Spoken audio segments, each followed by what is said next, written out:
नमस्कार दोस्तों, usual health में आपका स्वागत है। दोस्तों, आज की इस वीडियो में हम जानेंगे गुलियन बेरी सिंड्रोम। यह बीमारी महाराष्ट्र में बहुत तेजी से फैल रही है। इस बीमारी के क्या कारण है फैलने का? यह कौन सी बीमारी होती है? इस बीमारी में क्या-क्या लक्षण देखने को मिलते हैं? इस बीमारी का क्या इलाज होता है? तो सब कुछ इस वीडियो में जानेंगे, तो वीडियो बिना स्किप किए अंत तक देखें, जिससे आपसे कोई भी महत्वपूर्ण जानकारी ना छूट सके। इससे पहले हम आपको बता दें कि इस बीमारी से ग्रसित लोग, जो कि महाराष्ट्र में बहुत ही ज़्यादा इसके पेशेंट देखने को मिले हैं, जिसकी वजह से क्या हो रहा है कि लोगों में बहुत सारी दिक्कतें का सामना करना पड़ता है, यहाँ तक कि लोगों की मृत्यु भी हो चुकी है। आइए दोस्तों, सबसे पहले हम जान लेते हैं गुलियन बेरी सिंड्रोम होता क्या है। गुलियन बेरी सिंड्रोम्स एक ऑटो इम्यून न्यूरोलॉजिकल बीमारी है। ऑटो इम्यून का मतलब ये होता है दोस्तों कि जो हमारे शरीर में प्रतिरक्षी प्रणाली होती है, जो कि बैक्टीरिया और वायरस को मारने का काम में करती है, वह क्या होती है कि कंफ्यूज हो जाती है, जिसके कारण अपने ही शरीर में वह जो उसमें जो अपने नसें होती हैं, उन नसों की मांसपेशियों को मारने लगता है, जिस कारण से क्या होता है कि मांसपेशियों में कमजोरी, सुन्नता और लकवा जैसी समस्या हो सकती है। अब दोस्तों, आइए जान लेते हैं कि गुलियन बेरी सिंड्रोम में क्या लक्षण देखने को मिलते हैं। गुलियन बेरी सिंड्रोम में जो लक्षण देखने को मिलते हैं, उसमें क्या होता है कि आपके पैर के तलवे से लेके लेग्स, हैंड, हाथों में, आर्म्स, फेस पे वीकनेस आती है। यानी कि इसमें जो वीकनेस आती है वो नीचे से ऊपर की तरफ आती है। यानी कि इसको आप ये कह सकते हैं कि इसमें जो लकवा जैसी समस्या देखने को मिलती है, वो नीचे से यानी कि पैर से लेकर और फेस तक जाती है, नीचे से ऊपर की तरफ जाती है।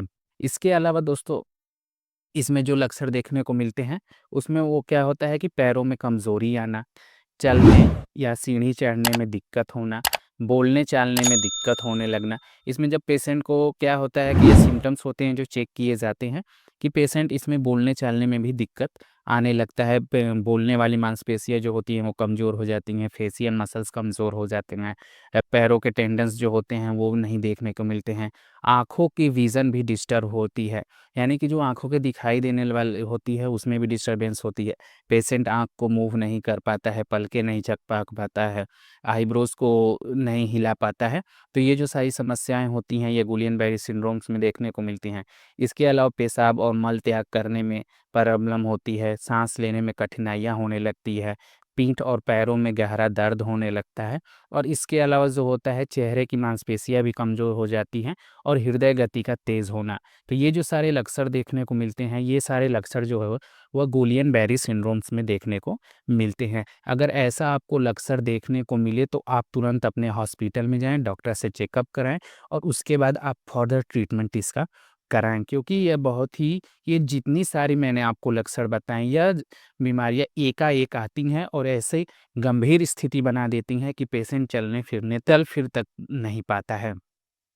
अब दोस्तों, जान लेते हैं हम इसके क्या-क्या कॉजेज़ होते हैं।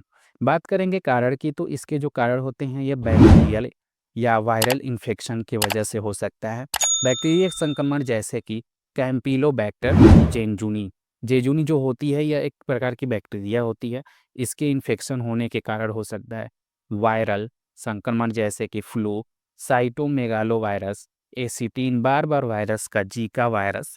ये जो सारे वायरस और बैक्टीरिया होते हैं, ये क्या होते हैं कि जो शरीर में हमारे जाते हैं तो हमारी ऑटो इम्यून सिस्टम क्या करती है कि इनको मारने लगती है, और इनको मारते-मारते उसको वो कन्फ्यूज़ हो जाती है और क्या होता है कि वो अपने खुद के सेल्स को मारने लगती है, जिस कारण से गुलियन बेरी सिंड्रोम्स होता है।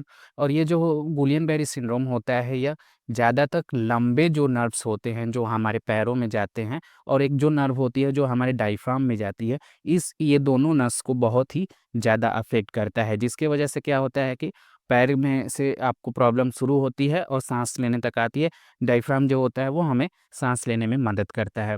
इसके अलावा जो इसके कारण होते हैं, किसी प्रकार की सर्जरी हुई हो, पेशेंट को स्ट्रोक आया है, और टीकाकरण की प्रतिक्रिया की वजह से भी हो सकता है। तो ये इसके कुछ कारण होते हैं जिसके कारण यह होता है। अब दोस्तों, हम बात कर लेते हैं ट्रीटमेंट के बारे में। दोस्तों, चूँकि यह एक सीरियस कंडीशन होता है तो इसका ट्रीटमेंट आपको घर पे लेना बिल्कुल नहीं है, और ना ही इसका ट्रीटमेंट हम घर पे कर सकते हैं। क्योंकि जब रिस्पायरेटरी दिक्कत होती है तो पेशेंट को हमें तुरंत वेंटिलेटर पे लेना पड़ता है या उसको ऑक्सीजन थेरेपी देना पड़ता है, और इसका जो मेन ट्रीटमेंट होता है उसके बारे में हम जानेंगे। तो इसका जो मेन ट्रीटमेंट होता है उसमें हम इंजेक्शन IVIG देते हैं। इसका मतलब होता है कि हम इसका जो इंजेक्शन होता है वह इंट्रावेनस इम्यूनोग्लोबिन देते हैं, यानी कि हम इसको बाहर से इम्यूनिटी देते हैं जिससे कि पेशेंट को आराम मिले। इसके अलावा इसमें जो देते हैं वो प्लाज्माफेरेसिस किया जाता है, और इसके अलावा फिर इसका कुछ सपोर्टिव ट्रीटमेंट्स करते हैं, जैसे कि हम उसको बेड सोर को प्रिवेंट करते हैं। पल्मोनरी इम्बोलिज्म हो गया है तो हम लो मॉलिक्यूलर हिपैरिन का प्रयोग करते हैं। 5000 यूनिट सबकुटेनियस 12 हावरली इन देते हैं, और साथ में फिजियोथेरेपी भी कराते हैं। तो ये जो सारी ट्रीटमेंट होती हैं ये 5 दिनों तक चलती है, पेशेंट को इससे आराम मिल जाता है।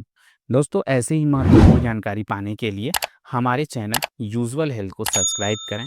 मिलते हैं दोस्तों नए टॉपिक के साथ नए वीडियो में, तब तक के लिए धन्यवाद।